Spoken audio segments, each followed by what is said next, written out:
ना कह रहा है कि in study about a pandemic data of 900 person was collected. It was found that 190 persons had symptoms of fever, 220 person had symptoms of cough, 220 person had symptom of breathing problem, 330 person had symptoms of fever or cough or both, 350 person had symptoms of cough or breathing problem or both, 340 person had symptom of fever or breathing problem or both, 30% had all the three symptoms fever, cough and breathing. If a person is chosen at random from the 900 person, then the probability that the person has at most one symptoms, ये ध्यान रखना है कि at most one symptoms की बात कर रहे हैं.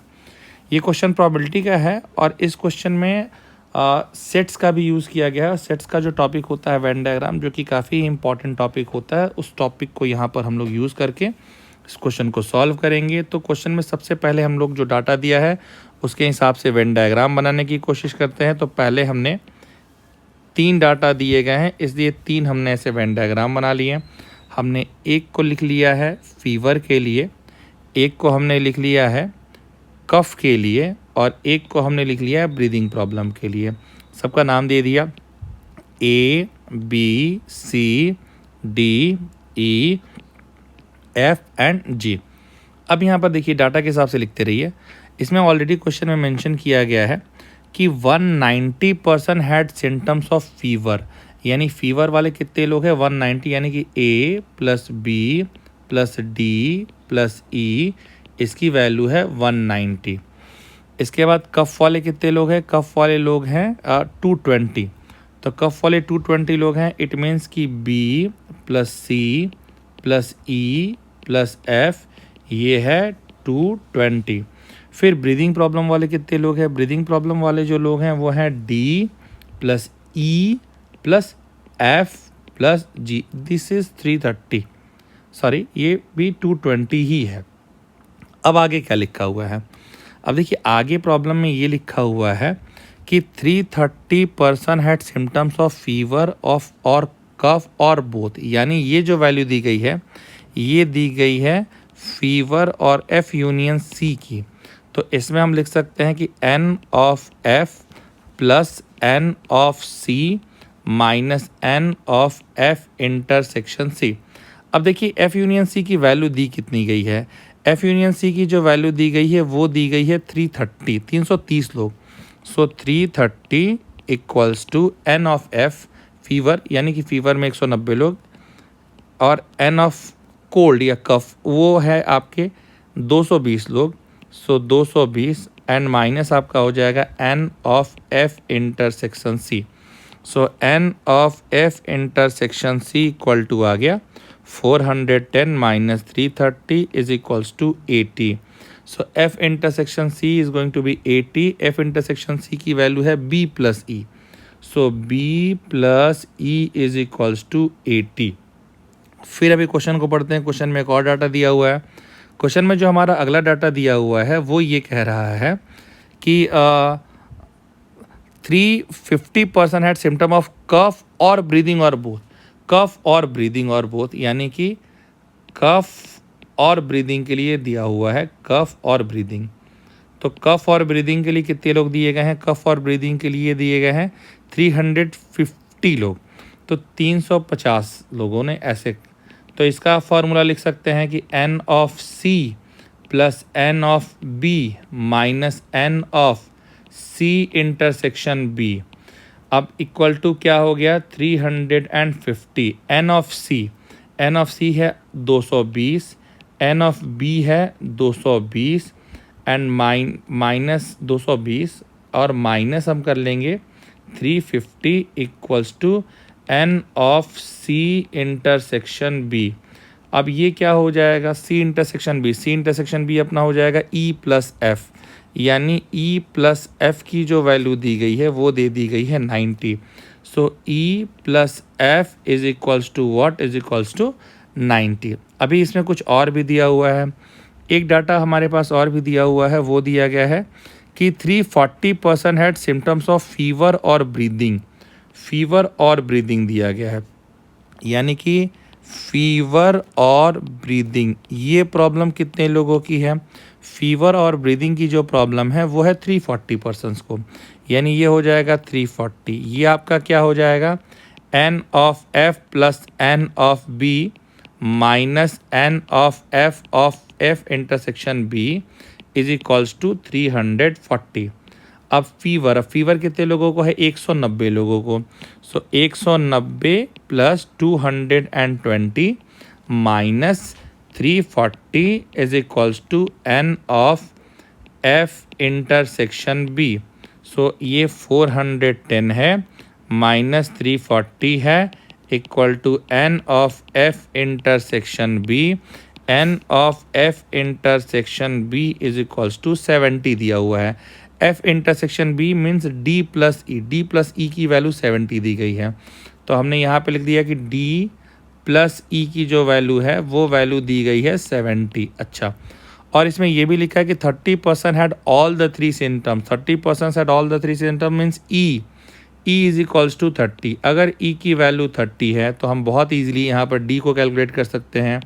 डी की वैल्यू आ जाएगी 40। अगर ई की वैल्यू 30 दी गई है तो एफ़ की वैल्यू हो जाएगी 60, और अगर ई की वैल्यू 30 दी गई है तो बी की जो वैल्यू है वो हो जाएगी बच्चे 50। अब देखो अभी क्या कह रहा है, A plus B plus D plus E is equals to 190। ए मुझे नहीं पता है, बी की वैल्यू दी गई है 50, डी की वैल्यू दी गई है 40 और ई की वैल्यू दी गई है 30। ये हो गया 190। ठीक है, अब ए की वैल्यू क्या हो जाएगी 70। अब ए की वैल्यू 70 हो गई। अब हम लोगों ने ए निकाल दिया है कि ए की वैल्यू 70 आ गई। अब हम लोग क्या करते हैं कि अभी हम लोग कैलकुलेट करते हैं यहाँ पे दूसरे वाले से सी की वैल्यू कैलकुलेट करते हैं। तो सी की वैल्यू कैलकुलेट करने के लिए हमारे पास दिया गया है कि B plus C plus E plus F is equals to 220। So B की वैल्यू दी गई है, बी की वैल्यू हमने फाइंड कर ली है 50। सी की वैल्यू हमें नहीं फाइंड है, ई की वैल्यू भी हमें फाइंड है, और ई की वैल्यू क्या है, ई की वैल्यू है 30, एफ की वैल्यू है 60 और कंप्लीट वैल्यू दी गई equal to 220। So 50 and 30 that is 80 plus 60 140। So C की वैल्यू भी आ गई 80। सो ए 70 आ गया, सी 80 आ गया।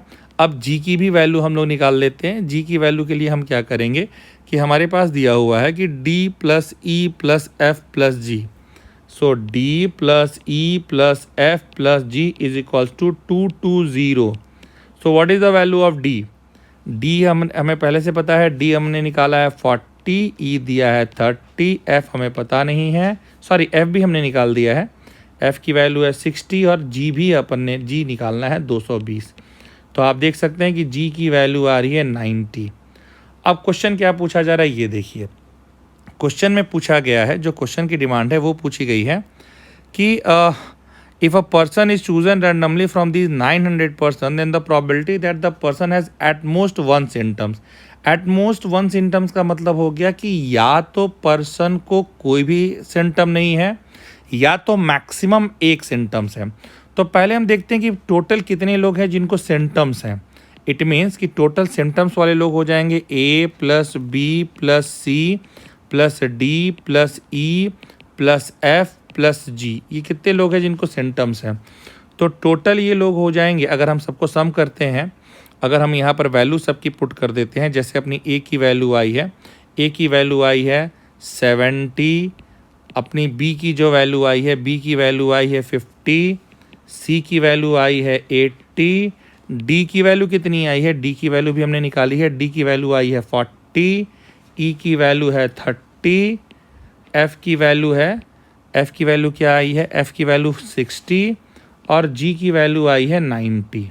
अब आप इन सबको ऐड करेंगे तो 70 70 और 50 120 और 80 200 270 एंड 60 330 प्लस 90 सो 420। तो ये 420 लोग हैं जिनको सिम्टम्स हैं। अब टोटल कितने लोग हैं जिनके पास कोई भी सिम्टम्स नहीं है? तो नो सिम्टम वाले जो लोग हैं दे आर लाइक 900 माइनस 420। सो 480 ऐसे लोग हैं जिनको कोई भी सिम्टम्स नहीं है। क्वेश्चन में क्या पूछा गया है? क्वेश्चन में पूछा गया है कि एट मोस्ट 1 सिम्टम्स हो, मतलब नो सिम्टम्स वाले 480 और maximum 1 symptoms, maximum 1 symptom means 480 plus A plus C plus G, so 480 plus 90 plus 80 plus 70, तो ये आ गया 480 और 70 550, 550 और 90 640 और 80 720। सो 720 ऐसे लोग हैं जो एट मोस्ट 1 सिम्टम्स वाले हैं। टोटल हमारे पास 900 लोग हैं, 900 में 720 लोगों को एट मोस्ट 1 सिम्टम्स है, मतलब इसका जो आंसर होगा वो आंसर क्या हो जाएगा, 720 डिवाइडेड बाई 900, 180 से डिवाइड किया 4/5, ये आंसर आ गया 0.8। So final answer will be 0.8. Okay, thank you.